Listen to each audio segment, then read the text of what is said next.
Hi there. Welcome to the Sober Circle channel. Enjoy this speaker tape. Thank you, Mike. Now, as at all meetings of AA, we try to add beauty to the meetings. And in this case, we do have Kathy A. from Las Vegas.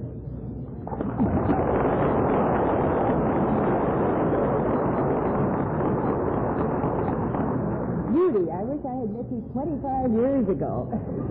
My name is Kathy. I was born to be, I am now, and I shall always be an alcoholic. This is a wonderful, wonderful occasion. I think it's been the longest countdown in history. No astronaut could survive it, that's for darn sure. When I got that invitation from New York, I sat and bawled like a baby. I thought I had never seen anything so wonderful, so of course, typically alcoholic, I wrote Hazel immediately and said, I've never been so thrilled and happy in my life, and I cheerfully would have gone and rifled the mailbox afterwards to try to get the letter back. Because no speaker am I. I'm one of these middle-timers now where they call on me only when the speaker doesn't show up. And this is very infrequently, believe me. I'd like to give you my vital statistics. You hear about these beauty queens, you know, they give them the measurements. I have 57, 4, and 15 and a half. Physical years, 57, 4 years of slip, and 15 years of happy sobriety in AA. 15 and a half almost.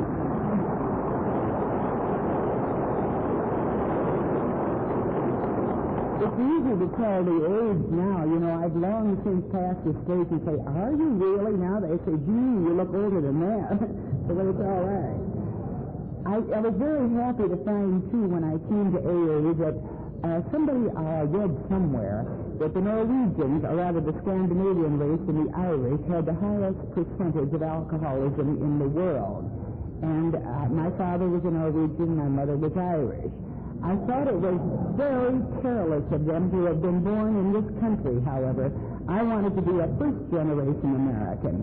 And I always claimed I lied all through my drinking days. My father was born in Norway. I took a different town every time, of course, if I could pronounce it. And my mother was always from County Cork. I thought that was quite delightful. Also, I have one other qualification, I think, for being here.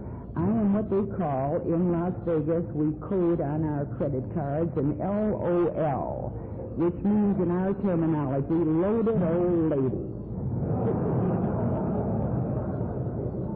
And perhaps I suppose that Las Vegas does have some interest for most people. It has a sinister connotation. It has a glamorous one, too.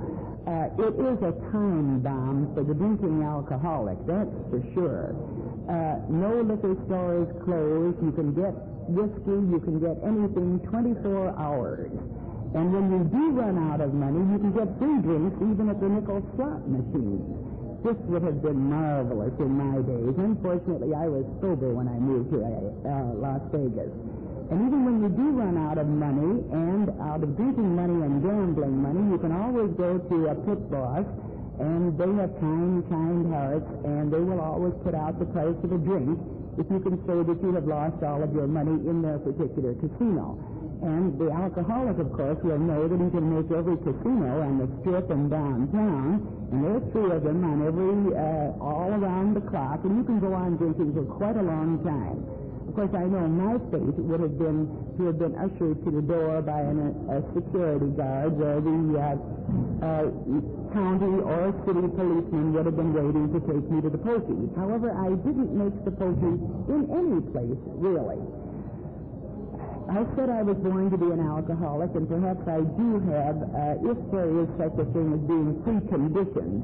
My own mother was a drunkard. My father divorced her when I was 5, and I never saw her in my life until I was about 32 years old, and I saw myself then completely in her.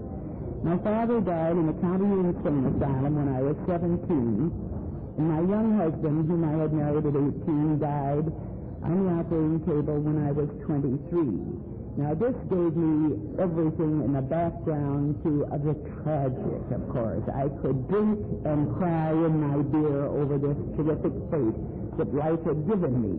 But I had already found the battle at 23, and at 24, I knew what the horrible hangovers were, the kind that you have to lie flat on the floor until the waves of nausea go away and you break out into a cold sweat, and then you can get up and vomit, but not before. This I knew. This seemed a little bit odd to me then, but I thought, well, other people have them, but they don't talk about it perhaps, so it's not quite the ladylike thing to do. Probably my first real drunk was that I don't even say 14 anymore. Other people have topped me so many times on the age department, but I must have been around there. It was on a double date, and we drank water glasses full of gin. And my best friend, who was on the date as well, violently sick and began to upchuck over the side of the car, and I think I thought this was the ladylike thing to do, and I had better do it, too. And, of course, I was very sick.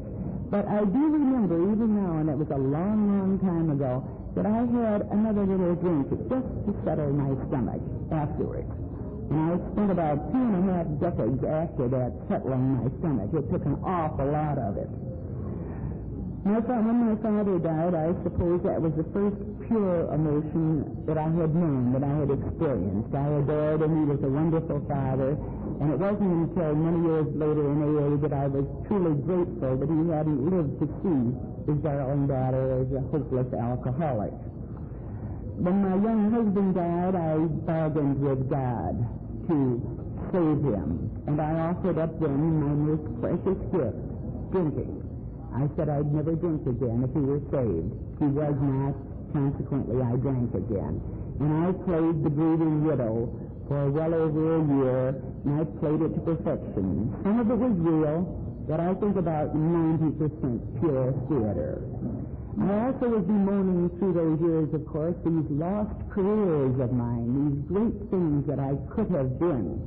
Not one, two, but 3 persons could I have been, outstanding in the world, of course. First, I thought I could have been the greatest actress.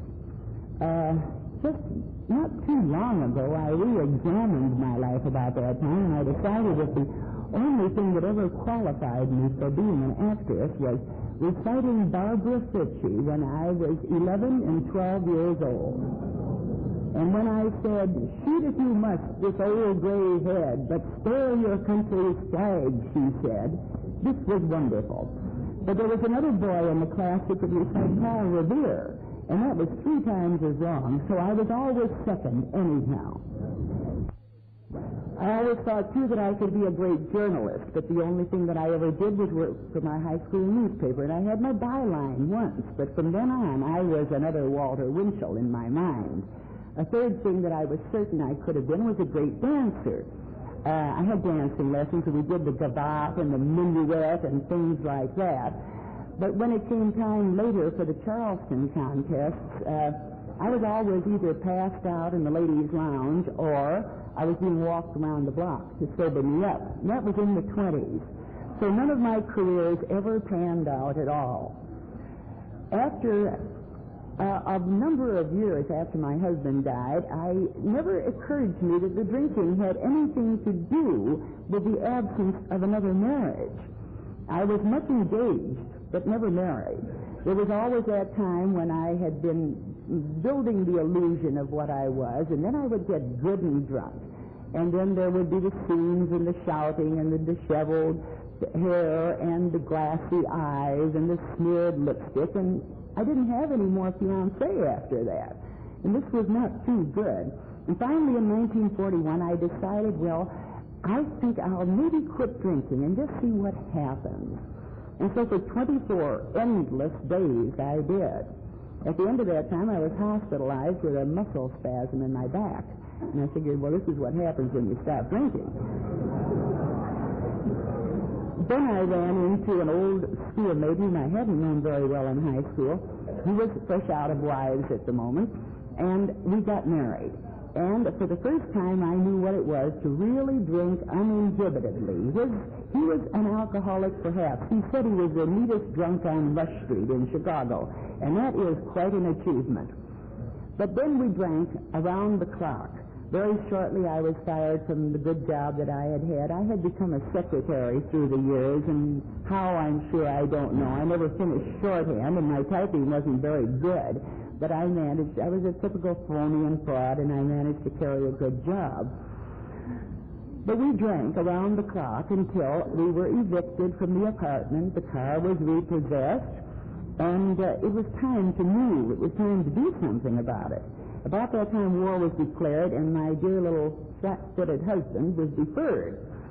I tried to enlist in the wax, and they didn't accept me, and possibly it was due to the fact that I'd had 3 Manhattans before I went down for the interview, and I was telling them just exactly how this should be done, you know. At any rate, we moved to California, where anyone could get a job, of course, during the war years. And then began the beatings and the awful, and I did my share of giving him his lumps, too. That's for darn sure. I always managed that very well.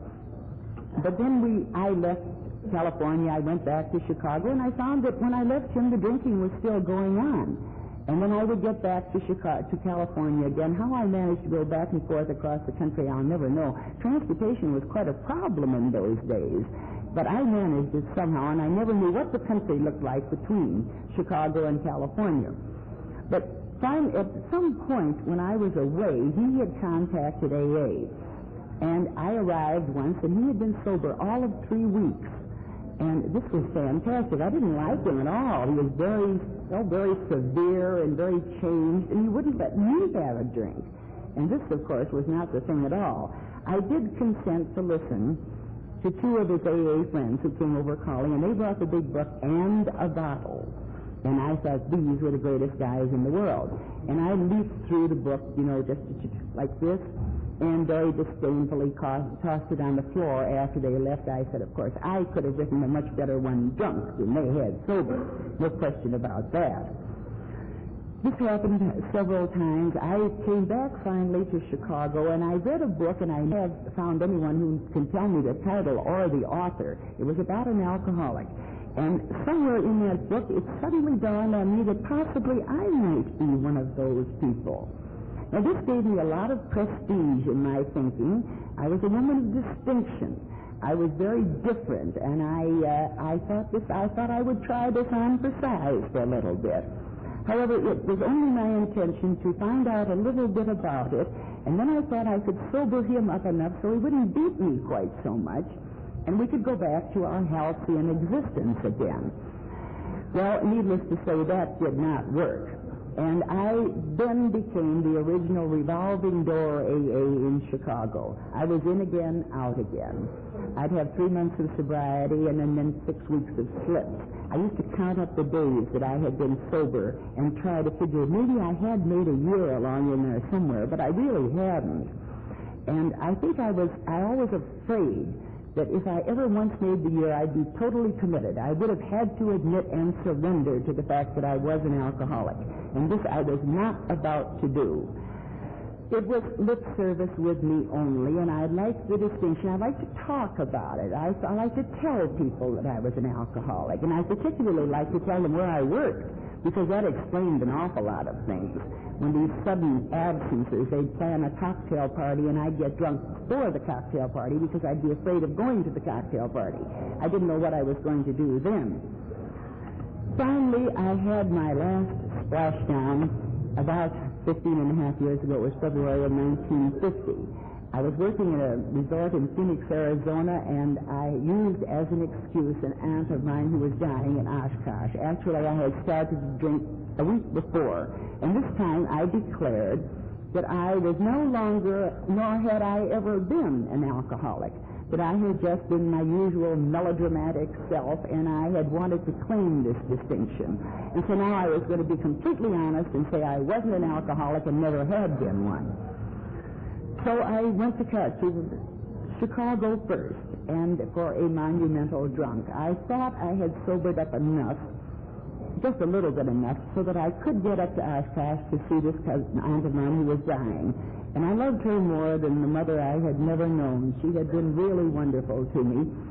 I arrived that night. Apparently, I went to the hospital. My cousin told me later. I don't remember going at all. The next day, I needed a drink so desperately. I shook and shivered for at least 2 or 3 hours, trying to avoid the time when I would have to go to the hospital to see her. Eventually, I had to go without a drink, and I had been drinking for well over 2 weeks at that time. You knew how I was feeling. We finally got there, and I did see her, and I think I stayed 10 minutes. And all I could think about was getting on that club car again on the train back to Chicago so I could have not one but 3 or 4 fast ones to anchor my stomach again and my nerves. I never saw that aunt again. She died. But this apparently was the one unforgivable crime against myself and all that I really wanted to believe in. This was the one thing that I could not condone. There had been many, many other unspeakable, inadmissible sins that I had committed. But this was the thing that I could not forgive myself for. And for me, it was the bottom of the bottle. I went back to Phoenix. They put me in a rest home, and I shook it out for another 5 days. And that, on that occasion, when I left Chicago, was the occasion of my last drink. And from then on, of course, there has been nothing but good. Within 7 months, I met and married a non-alcoholic. And he had been married for 12 years to a practicing alcoholic who had died the previous year. And I, who had been childless, was now given a son. One moment.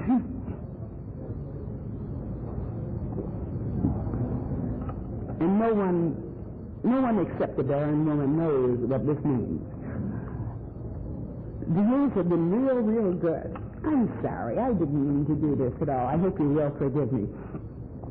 But the thing that I have been trying to do in this past month, I guess, is taking that 4th step for the first time. Perhaps I've taken it perhaps 100 times. But now I've been trying to find out what has happened to me since I've been in AA. This is the important thing for a middle-timer like myself. What are we like now? In my own group, of course, I can't tell them because they know and they don't care a great deal anyhow. But I do know that the things some of the virtues that I thought I had acquired are not particularly good. I'm obsessively punctual now, and AAs don't like this very much. Not at all. I suppose that I have learned a little patience, not a very great deal. I haven't learned very much with myself at all. I think I've tried to learn to be kind, which to me means looking at the other side of the coin. And I don't pride myself on these honeyed harpoons anymore that I was so excellent with, my sarcasm and my biting wit, of course. And I've also learned in AA that I am neither witty nor wise. I also discovered that I have, I think, just 2 talents. I tried to find out, was there anything that I did well that I could be proud of? And I spell very well. I'm a good speller. This is fine. And I can swim pretty well, too. But you can't build a lifetime around spelling and swimming. So I just don't have too much of that.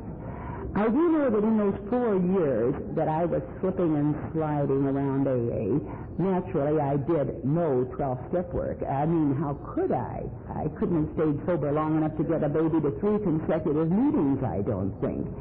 I was in Miami where I found my first happy sobriety in the North Bay group. I was very active in 12-step work, and that was terrifically good for me. It was wonderful for me. I have some babies in Las Vegas. My newest baby, my last baby, is here today, I hope. She's young and lovely and sober 6 years. And for her, I shall be eternally grateful. I'm eternally grateful to people in Minnesota and Wisconsin and Florida and Chicago and Las Vegas who have tolerated me through the years. And the ones in Las Vegas, particularly in the state of Nevada, who elected me as delegate to the New York Conference for 1963 and 64. This was the greatest privilege and honor and experience that I have ever had. It's a lot of hard work, but it's something that is so magnificent, really, that I say, women of AA, arise and let's more of us go to New York. I should like to say that I think I read somewhere, there's a poet somewhere, and I don't quote poets at all, who has said, "Gold along with me, the best is yet to be." May the good Lord continue to hold us in the hollow of his hand.